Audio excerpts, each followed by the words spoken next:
I just pre-ordered the Mission 1 Pro, and I gotta tell you, it's a no-brainer. I already use my GoPro HERO12 for all my videography needs. I don't like having all that storage held up in my phone. I like to record in 4K, so it eats up a lot of storage.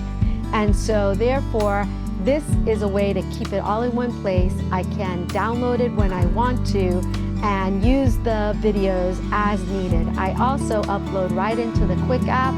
It helps me to organize my videos. It helps me to get my media done. It's an easy and quick way to create a very professional video. Plus, I love that the GoPro is completely waterproof if I want it to be. I do have the media mod most of the time on, but when I want to dunk that camera in water, I can do it. And being in Florida and taking lots of beach photography, that happens often.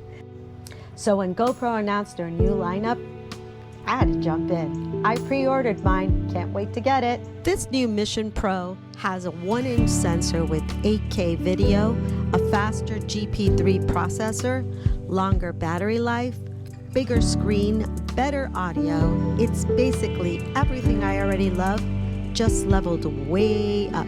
And for content creation, it's a win. Don't forget to like and follow me for more photography tips and, of course, travel along the way.